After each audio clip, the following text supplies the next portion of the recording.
are problems across the country with water supply and sanitation. And when we look into them, we often find there's problems of management. Or we say they're problems of management. But when we investigate further, we find that actually there have been problems of corruption that have interfered with the supply of water. And as a consequence, people have dry taps. Their toilets don't work. And if corruption causes dry taps, causes no sanitation to be available, we think it's time it's stopped. Water is much too important to allow corruption to interfere with the flow to the people who need it. How long did this investigation take? We started in the middle of last year, so we've been doing it for about 8 months. About 8 months. Okay, let's move to you, Barbara. You actually were representing that particular report here. Just tell us about some of the key findings that you really detailed here. So I think in terms of the key findings, I think one of the most important things is that recognizing that corruption is systemic across the water sector. It's not isolated cases of corruption. There's major issues of corruption and gross maladministration from the national department right down to the municipal level, and it's spreading across all sectors. And as Mike said, that is in fact impacting on people's daily access to water. It's also impacting on the national water security of the country and putting our economy at risk in terms of issues of availability to water.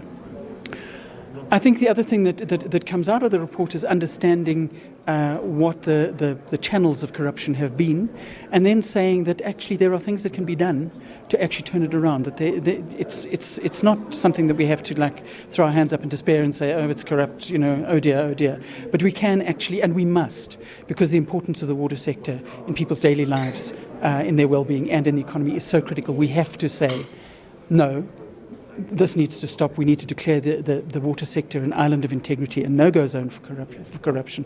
And then what can we do to actually turn that around? And of course, David, let's talk about the impact on economy. Of course, I'm sure this is what you've seen, even in some of the communities, some residents having to share the water with animals. Can you just tell us what you have seen, and of course, coming into the impact of this particular corruption? Well, many industries in the country depend on reliable water resources.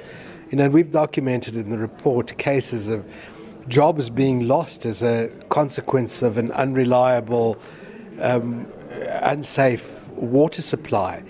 And the economic consequences of it are truly damaging. I mean, the social justice consequences are even more graphic than that.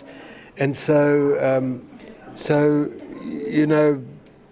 across the board, consequences for individuals, consequences for communities, consequences for firms, for mines, for much of economic activity is already vulnerable as a consequence of where we're located in the world, of climate change. We all know that we're a water scarce country.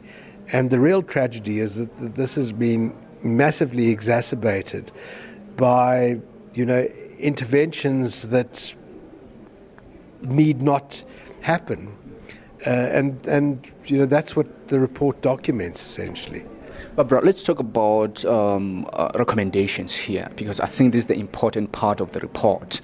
What are some of the recommendations? And I know that amid the report you mentioned the issue of tankers as well as toilets that we normally see in formal settlements. Can you just take us through that?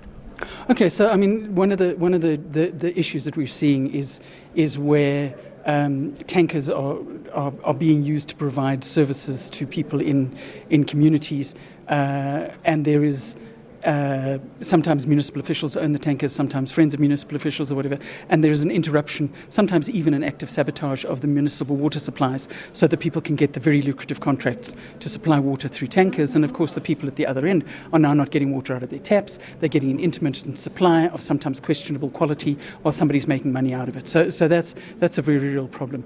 In terms of some of the recommendations, I mean, I think I mentioned one of the recommendations is we need to say no. The water sector is too important. It it affects it's life and death. So no, we cannot have corruption in the water sector. In relation to that, we're making various recommendations. One of which is that we need to change the whole culture of impunity. We need to actually say there are consequences to corruption. We need to see serious consequences being meted out to people who have been taking part in corruption. We're saying that the private sector need to step up to the plate and stop going, it's a corrupt environment, we have to pay if we want the work.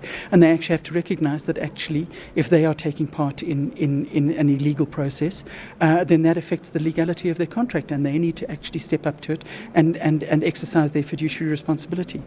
We're also saying that the role of the media and the civil society has been important and remains incredibly important in holding government and the private sector accountable. Mike, former minister is implicated in this, Nomvula Mokonyane. Is she aware of this report? Is this report in the hands of the department as well?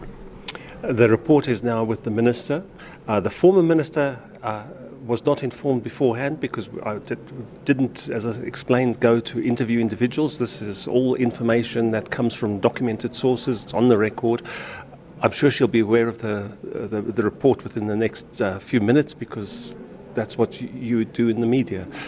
So the political level is aware at the moment. The former politicians will hear about it. But what do you expect from them? You are the former DG in the water and sanitation and forestry. What do you expect from them? No, I don't expect anything. I'm now no longer part of government, except to the extent I advise Minister Sisulu. I think that everyone who has worked in the water sector really needs to account for what they've been doing.